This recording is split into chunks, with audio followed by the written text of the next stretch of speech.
Good evening friends, welcome back to my YouTube channel Himachal GK from Pong wetland.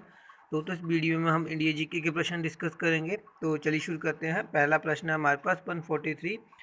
Carborundum is Carborundum है। तो दोस्तों ये है एक सिलिकॉन कार्बाइड है। तो 143 का बी जो है वो राइट ऑप्शन है। ठीक है दोस्तों, सिलिकॉन कार्बाइड की कठोरता, विद्युत चालकता तथा उच्च ताप पर स्थिरता के कारण इसका उपयोग जो है रेगमाल प्रेक्षण चक्की यानी ग्राइंडिंग व्हील जो है और उच्च ताप में प्रयुक्त हीट आदि को बनाने में इसका उपयोग जो है किया जाता है। 144 है। During sleep the man's blood pressure, निद्रा की अवस्था में मानव रक्तदाब है। तो दोस्तों वो फ्लक्चुएट्स होता है, घटता बढ़ता रहता है। तो 144 का जो सी है वो राइट ऑप्शन है। नेक्स्ट क्वेश्चन है 145। Milk, cheese and eggs are source of which vitamin. दूध, पनीर तथा अंडा कौन से विटामिन के स्रोत है? तो दोस्तों विटामिन ए और डी। तो 145 का डी जो है वो राइट ऑप्शन है। नेक्स्ट क्वेश्चन है 146। द एक्सट्रीम फॉर्म ऑफ अहिंसा और नॉन वायलेंस इज प्रैक्टिसाइज्ड इन। अहिंसा के चरम रूप का विवाह डैश में है। तो दोस्तों ये जैन धर्म में देखने को मिलता है। तो 146 का जो सी है वो राइट ऑप्शन है। नेक्स्ट क्वेश्चन है 147। Chandragupta Maurya overthrew the power of Nandas एट। चंद्रगुप्त मौर्य ने नंद के अधिकार को डैश में समाप्त कर दिया। तो दोस्तों ये मगध में किया है। ठीक है, मगध का शासन था नंद वंश का। तो 147 का बी जो है वो राइट ऑप्शन है। ठीक है दोस्तों, मगध के बारे में थोड़ा और जानते हैं। दोस्तों मगध की राजधानी जो थी वो राजगिरी और गिरिब्रज थी। इसका आधुनिक स्थान पटना गया बिहार में है। मगध के सबसे प्राचीन वंश के संस्थापक बृहद्रथ था। जरासंध जो था वो बृहद्रथ का पुत्र था। मगध पर हर्यक वंश की स्थापना बिंबिसार ने 544 ईसा पूर्व में की थी। हर्यक वंश के बाद 412 ईसा पूर्व में शिशुनाग ने शिशुनाग वंश की स्थापना की। हर्यक वंश का जो अंतिम राजा नागदक्ष था, उसको हटाकर जो है उसने मगध पर जो है ठीक है हर्यक वंश का जो अंतिम राजा था नागदक्ष को हटाकर उसके बाद जो है मगध पर नंद वंश का शासन हुआ, जिसके संस्थापक जो थे वो महापद्यानंद थे। नंद वंश का जो अंतिम शासक हुए वो गणानंद था, जिसे हटाकर चंद्रगुप्त मौर्य ने मौर्य वंश की स्थापना की थी 322 ईसा पूर्व में। नेक्स्ट क्वेश्चन है 148। Who was last Mughal emperor to sit on the peacock throne. मयूर आसन पर बैठने वाला अंतिम मुगल सम्राट कौन थे? तो वो मोहम्मद शाह था। तो 148 का सी है जो वो राइट ऑप्शन है। दोस्तों मयूर सिंहासन का निर्माण जो शाहजहाँ ने करवाया था। इसके मुख्य कलाकार बे बादल खां था। मयूर सिंहासन पर बैठने वाला अंतिम मुगल शासक मोहम्मद शाह था। ठीक है, 1739 में नादिर शाह ने दिल्ली पर आक्रमण किया। उस समय मोहम्मद शाह जो दिल्ली का शासक था, नादिर शाह लगभग 70 करोड़ रुपए की धनराशि के साथ मयूर सिंहासन और कोहनीर हीरो का जो अपने साथ ले गया था। नेक्स्ट क्वेश्चन है 149। Albuquerque captured Goa from the ruler of Albuquerque ने डैश के शासन से गोवा का अधिग्रहण किया। तो दोस्तों बीजापुर से। ठीक है, 149 का ए जो है वो राइट ऑप्शन है। दोस्तों 1509 में अल्फांसो द अल्बुकर्क भारत में पुर्तगालियों का वायसराय बना। इसने 1510 में बीजापुर के यूसुफ आदिल शाह से गोवा को जीता था। ठीक है, नेक्स्ट क्वेश्चन है 150। Gandhi ji started satyagraha movement in 1919 in protest against the. Gandhi ji ने 1919 में डैश का विरोध करने हेतु सत्याग्रह आंदोलन प्रारंभ किया। दोस्तों वो क्या था? रोलेट एक्ट अधिनियम के विधिकरण के लिए। ठीक है, रोलेट एक्ट के विरोध में किया था। तो 150 का सी जो है वो राइट ऑप्शन है।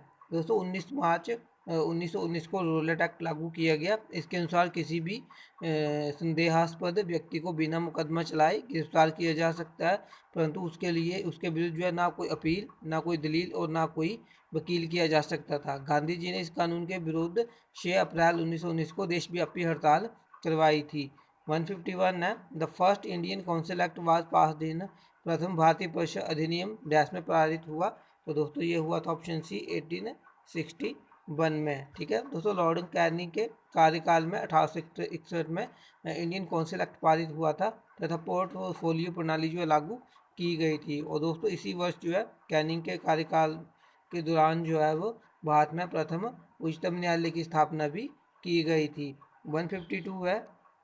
The president can make laws through ordinance, राष्ट्रपति अध्यादेश से कानून बना सकते हैं, तो दोस्तों तब बना सकते हैं during the recess of parliament, संसद के अवकाश के दौरान। तो 152 का सी जो है वो राइट ऑप्शन है।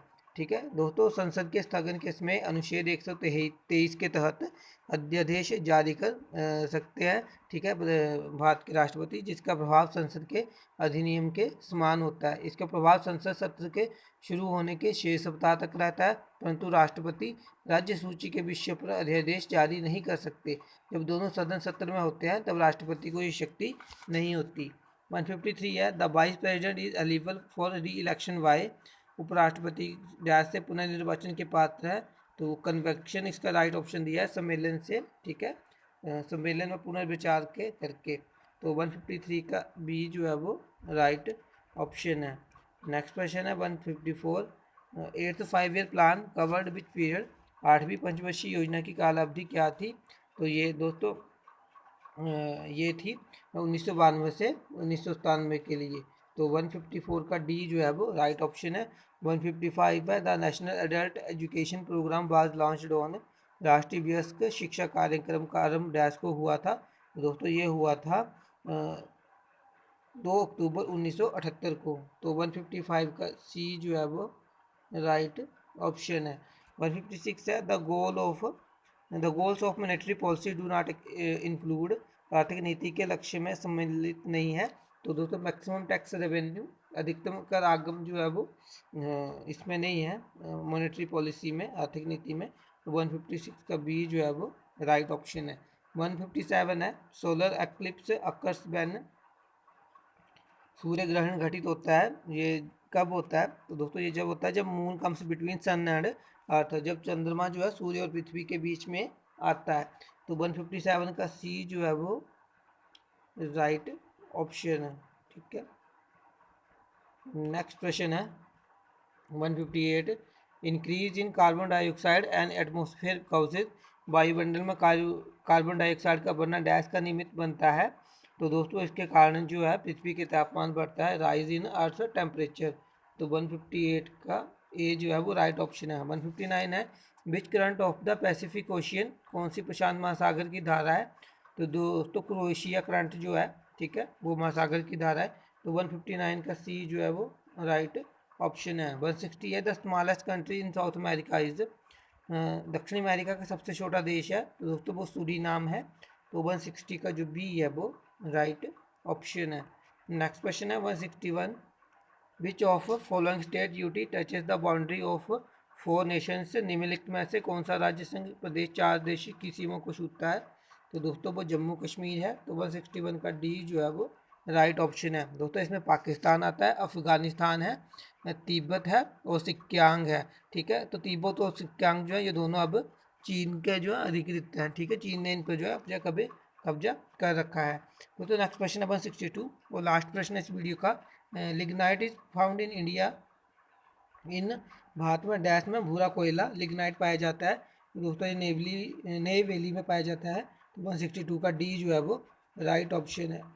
दोस्तों नेवली जो है वो तमिलनाडु में पड़ता है। ठीक है, और इस प्रकार के कोयले का यानी जो लिग्नाइट कोयला जो है इसका उपयोग जो है बिजली उत्पादन में होता है। ठीक है, तो दोस्तों ये थे प्रश्न आज के। आई होप आपको वीडियो अच्छी लगे। अगर आपको वीडियो अच्छी लगती है तो इसे लाइक करें, शेयर करें, मेरे चैनल को सब्सक्राइब कर लें। नेक्स्ट वीडियो में मिलेंगे, तब तक के लिए गुड बाय, जय हिंद, जय भारत, जय हिमाचल।